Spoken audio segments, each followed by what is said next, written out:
For decades, Hollywood has been haunted by whispers about Al Pacino and Robert De Niro, two titans whose names are forever linked. Their unforgettable clash in The Godfather Part 2 ignited not just a legacy, but rumors of rivalry, jealousy, and secrets buried deep behind the cameras. Now, after years of silence, the truth is finally beginning to surface, and it's far more explosive than anyone imagined. Were Al Pacino and Robert De Niro ever true friends, or were they locked in a silent battle for the Hollywood crown? For decades, fans have speculated about the uneasy tension that seemed to follow their partnership, a rivalry that never quite faded, no matter how many times they shared the screen. And now, at 85, Pacino is finally breaking his silence. For the first time, he's ready to set the record straight and confess the truth the world has never heard. Before we dive into the untold story of Pacino and De Niro, we need to step back and understand the journey that shaped Al Pacino himself. His rise in the late 1960s wasn't a stroke of luck, it was a battle of persistence, timing, and an unshakable devotion to his craft.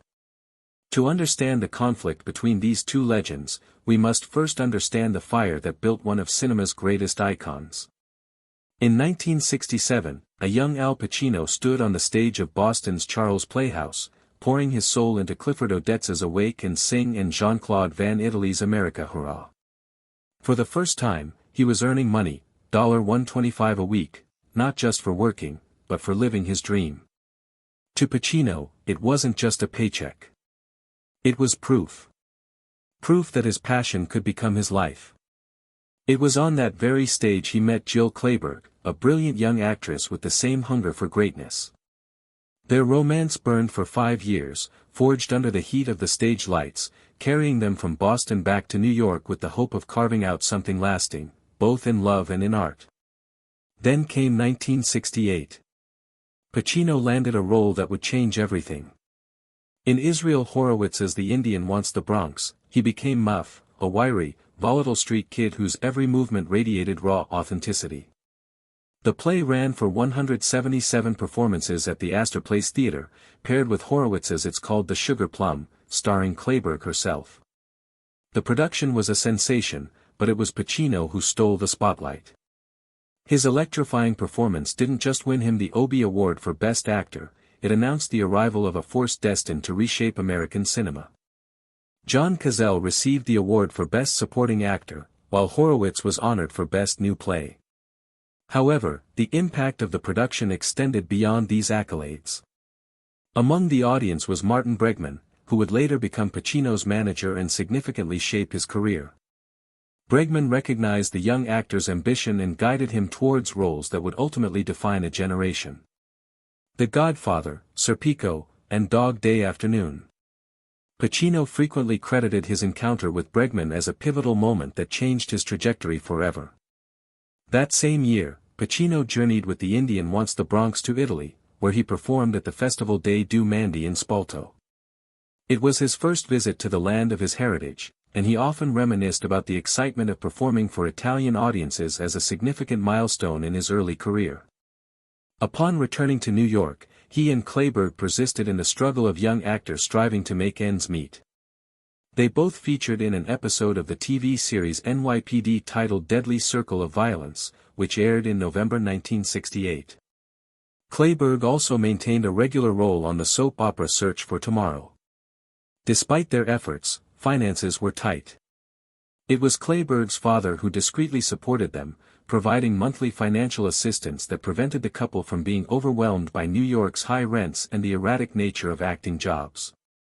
In February 1969, Pacino took another bold step with his Broadway debut in Don Peterson's Does a Tiger Wear a Necktie at the Belasco Theater.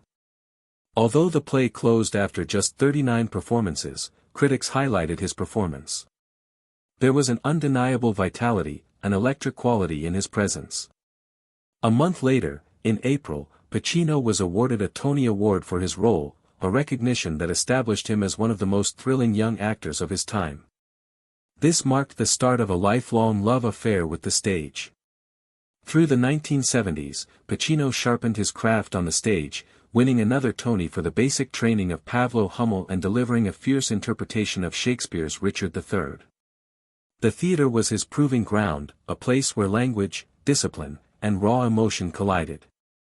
Even in the 1980s, when Hollywood was calling louder than ever, he returned to the boards with David Mamet's American Buffalo, earning a Drama Desk nomination for a performance as sharp and relentless as the play itself. And in later decades, he circled back again, breathing new life into Eugene O'Neill's Huey, Oscar Wilde's Salome, and Lyle Kessler's Orphans. For Pacino, the stage was never about fame or fortune. It was about purity, where the love of words and the fire of performance burned brightest, even when the paycheck barely kept the lights on. But as much as theater was his first home, film was beginning to claim him. His very first screen role came quietly in 1969, a blink-and-you'll-miss-it part in Me, Natalie, starring Patty Duke. It was only a flicker on the screen, but it cracked the door open. The real breakthrough arrived in 1971.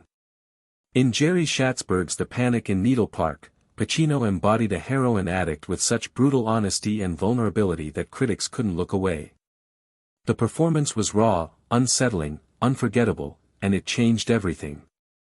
By then, Pacino had also signed with Creative Management Associates, a talent agency that saw the storm gathering inside him and pushed him directly into the heart of cinema. Those years were a blend of hardship and unexpected successes.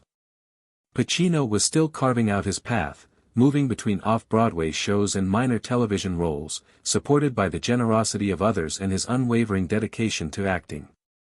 Every experience, from the small theaters in Boston to the grand stages of Broadway, and from the bustling streets of New York to an Italian festival, contributed to the evolution of the actor who would soon revolutionize Hollywood. His journey was not paved with ease, but rather with determination, passion, and a strong belief in his craft. Each character he portrayed brought him closer to the remarkable career that awaited him just over the horizon, his moment of breakthrough. When Francis Ford Coppola made the bold choice to cast Al Pacino as the lead in The Godfather in 1972, it was a risk that few in Hollywood were willing to take. The studio had been advocating for more prominent names. Jack Nicholson, Warren Beatty, Robert Redford, and even a rising Robert De Niro were all contenders, but Coppola perceived something unique in Pacino. For many executives, this decision seemed perilous, even foolhardy. Yet, Coppola's faith proved to be visionary. In Pacino, he saw the subtle intensity and profound character depth that could transform Michael Corleone from a hesitant outsider into the formidable leader of a crime family. The film erupted into a cultural phenomenon, becoming not only a box office success but also a significant cultural milestone. Pacino's portrayal, tightly coiled and filled with repressed emotion, garnered immediate acclaim from both critics and audiences. The Academy recognized his talent with a nomination, but categorized it as a supporting role instead of a leading one. This classification struck a chord with Pacino, who was aware that he had significantly more screen time than Marlon Brando, who received the award for Best Actor. In response, Pacino chose to boycott the ceremony, making a powerful statement about his perception of his work and its significance in the film industry. Interestingly, Brando also opted out of the event, though his reasons were linked to his own political beliefs. Pacino continued to gain speed. In Scarecrow, a silent, unvarnished road movie that chronicled the hardships and camaraderie of two drifters, he co-starred with Gene Hackman the next year. Even though it was a long cry from The Godfather's opulence, the performance demonstrated Pacino's adaptability, and the movie itself won the Palme d'Or at Cannes, an accolade recognized globally.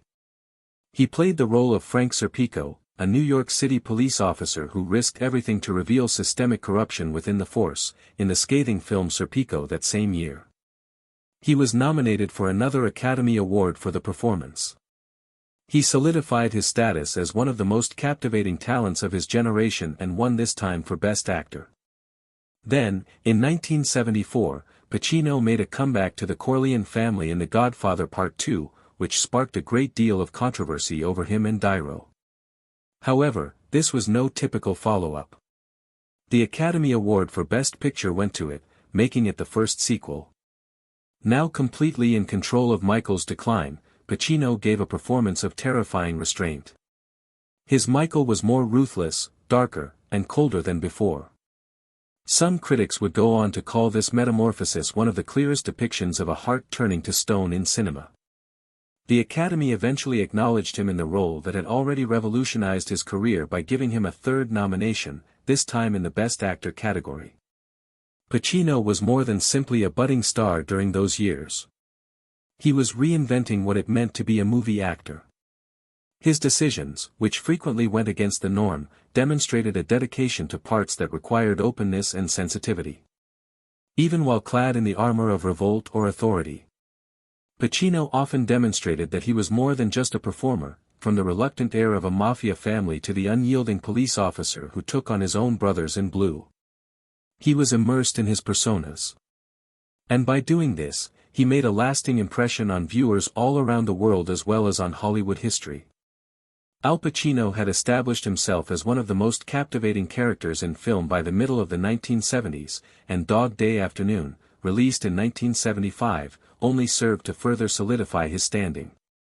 Pacino played Sonny Wartzik, a desperate guy entangled in a botched Brooklyn bank heist, rejoining director Sidney Lumet, who had mentored him in Serpico. Audiences couldn't take their eyes off the performance because it was so real, unpredictably emotional, and raw. The Academy called again, nominating him for Best Actor, confirming that Pacino was not only reliable but also unafraid of his decisions. After 2 years, he completely changed his focus in Bobby Deerfield, becoming a Formula One driver under Sidney Pollack's guidance. Even though opinions on the movie were divided, Pacino's performance earned him a Golden Globe nomination, demonstrating how effortlessly he could transition into roles quite different from the dramatic ones for which he was most famous. Shortly after, he gave another strong performance in Justice for All, a courtroom drama that showcased his ability to strike a balance between passion and vulnerability in addition to his blazing intensity.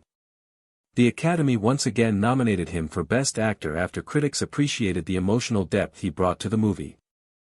Ironically, Dustin Hoffman won the prize for Kramer Against Kramer, a role that Pacino had turned down. He was nominated for 5 Oscars this decade. With a body of work that spoke to bravery, variety, and emotional sincerity, he had solidified his status as one of the world's most captivating performers in just 10 years. However, difficulties arose in the early 1980s. After a string of setbacks, the impetus that had characterized his career in the 1970s waned. The LGBTQ+ community was outraged and protested Cruising, which portrayed Pacino as a police officer looking into deaths in New York's gay leather club scene, since they believed it misrepresented their reality.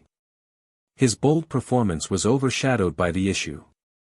Not long after, he starred in the comedy drama Author, which was poorly received by critics and left viewers feeling let down. For the first time in his career, Pacino appeared vulnerable as there were questions about whether he could continue the incredible run he had been enjoying for more than 10 years. Scarface, released in 1983, dispelled that doubt. Pacino played Tony Montana, a Cuban refugee who wrangs his way to prominence in the Miami drug trade, under Brian De Palma's guidance. The movie was filled with excess and brutality. Critics initially shrank back, denouncing its savagery. Nevertheless, Pacino's bold performance struck a chord with viewers, and the movie grossed over $45 million at home. Tony Montana emerged as one of Pacino's most iconic characters, and Scarface eventually became a cultural icon. He received another Golden Globe nod for his courageous portrayal of ambition and failure, which helped him regain his reputation as an actor who flourished in severe situations. Pacino also started devoting more of his time to the theatrical industry outside of acting at this time. He became a key backer of the Mirror Theatre Limited in 1983, working with Dustin Hoffman and Paul Newman to match a contribution from billionaire Lawrence Rockefeller. The trio's dedication to this endeavor was motivated by their mutual association with renowned acting instructor Lee Strasberg, whose daughter-in-law, Sabra Jones, had established the firm. In 1985, Pacino also offered them his production of Huey by Eugene O'Neill, but it was unable to proceed at that time due to the theater's limits. Pacino withdrew inward that year, working on a very personal issue that had been bothering him from his first stage days. Director David Wheeler and the Boston theatrical group recreate the piece with local stigmatic Heathcote Williams. He turned it into a 50-minute film as an examination of his art rather than for a commercial distribution. The project was later featured in his 2007 Pacino, an actor's vision box, which provided a unique look into the work he discreetly fostered away from the glare of Hollywood, despite the fact that most people were unaware of it for decades. The late 1970s and early 1980s were a time of dangers as well as victories. Some paid off spectacularly, while others failed miserably. But even at difficult times, Pacino's commitment to telling stories and his never-ending quest to push the envelope showed a side of himself. He was more interested in the rush of vanishing into parts that frightened him, tested him, and consistently left audiences with something unforgettable than he was in pursuing comfort or celebrity. Speaking of difficulties, the way his followers reacted to Al Pacino's encounter with Robert De Niro nearly jeopardized his career. See what happened by continuing to watch. When Al Pacino and Robert De Niro first met on the streets of Manhattan in the late 1960s, they had no idea how profoundly their friendship would reverberate throughout the history of film. It just so happened. Pacino and actress Jill Clayburgh, his then-girlfriend, were walking down East Village's 14th Street. She introduced them, remembering De Niro from a Brian De Palma movie. Pacino recalls that something clicked at that precise moment. Not merely acknowledgement, but a spark. Something about De Niro stood out. A distinct and captivating charm. It was a modest start in the midst of secret one-act plays and poetry readings in cafes. Two young men who are eager for their turn. Each was created in the rough-and-tumble center of the performing community in New York. After exchanging names and taking one another's measurements, they left with a sense of excitement. Both clearly destined for greatness, but neither quite famous. Soon, it appeared as though their careers were moving at a similar pace, reflecting each other's ascent to fame. While De Niro had his breakthrough with Mean Streets the next year and cemented his legacy by winning an Oscar for The Godfather Part II in 1974, Pacino secured his spot in the Pantheon with The Godfather in 1972. De Niro never accepted the notion of a rivalry, even though he was considered for some of the same roles, most notably Michael Corleone, which eventually went to Pacino. However, his supporters had assumed that it would lead to some kind of rivalry. He opted for admiration instead. There wasn't much space for resentment in their relationship right then. They were both considered for movies like Glengarry Glen Ross and The Pope of Greenwich Village 1900, even though it appeared like fate was working against them appearing together. However, logistics and timing prevented their paths from meeting. Their unmet on-screen collaboration gained depth with each near miss, making the suspense nearly sweeter than the actuality. These brief encounters with cooperation softened the rivalry narrative into one of respect for one another rather than escalating it. Their friendship became stronger, which was a rare solace in a world where real connection was sometimes difficult to find in the midst of celebrity. It was clear that suspicions of rivalry were raised by everything about them, particularly the events in Godfather Part II. The second part of Godfather caused criticism. You would realize that some details have a kind of subliminal enchantment if you were accustomed to filming history. These nuances might seem like trivia at first, but they are profoundly lyrical when you think about them. One such detail is that, while playing members of the same illustrious family in The Godfather Part II, two of the best actors in film, Al Pacino and Robert De Niro, never appear together on screen. Since these are the story's central magnetic forces, it seems nearly impossible. However, Francis Ford Coppola purposefully created it in this manner. Pacino plays Michael Corleone in the late 1950s, a man who has been tormented by the cost of power and has become hardened by it. De Niro plays a young Vito Corleone from decades ago, a man who is still establishing his empire and way of life on the immigrant neighborhoods of New York. Although they never overlap, these arcs develop side by side.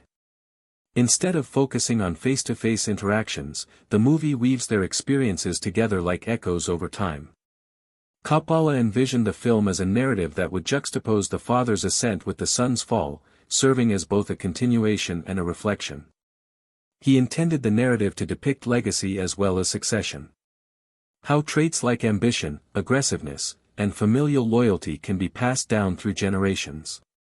Therefore, The choice was intentional and improved the film's structure rather than being the result of a random casting schedule or an oddity in the editing. Rather than sharing a room, father and son live in different worlds that are connected by blood but separated by decades. It's a haunting effect. As he loses control over his family and humanity, Pacino's icy and cunning Michael dwells in darkened rooms in quiet. In the meantime, Diros Vito moves through crowded immigrant areas with resolute and hopeful eyes, sowing the seeds of the empire that Michael will eventually inherit and, in many respects, ruin. Their presence is all the more potent because of their isolation. The spectator is drawn into the loneliness of a guy engrossed in his own dominion by Pacino's restrained performance. We see the sensitivity and steel of a guy who creates something out of nothing in Diros' work, which is quieter but no less imposing.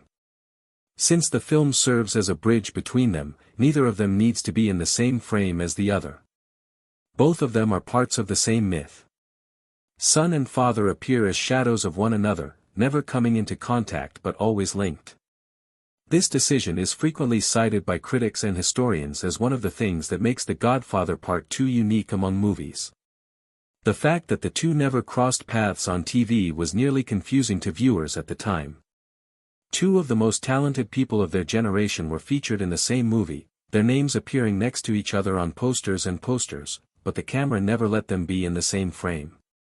The Godfather Part 2 has a special resonance because of the understanding that Pacino and Niro, although never being together, put performances into the same movie that talk to each other across decades. It serves as a reminder that storytelling can also be about withholding information. Their force is not diminished by the lack of a shared scene. It intensifies it. Vito by Niro establishes the groundwork. Michael, played by Pacino, carries the weight of the crown. When combined, they produce a generational image that is so vivid that viewers can practically sense the areas where their lives may have intersected. Did Pacino and Niro actually never collaborate in The Godfather Part 2, if one were to ask? Yes, is the response. The frames were never the same. However, Coppola gave the movie that absence as a gift. A choice that transformed what may have been a routine group scene into a significant story design. However, something occurred that supported our suspicions, stoking everyone's interest in the film. Cinema was revolutionized by the coffee table. It's amusing that the two legends' first real encounter took place in a quiet area of a restaurant in Beverly Hills. Coffee, stainless steel cutlery, two men who knew each other in the other, no guns, no choppers. Al Pacino and Robert De Niro were like twin stars in the same movie galaxy for 20 years. Venerated, contrasted, and mythologized. Then, in the dead of night, Michael Mann set them down at Cape Mantilini and let silence do the heavy lifting. Heat, that's the time.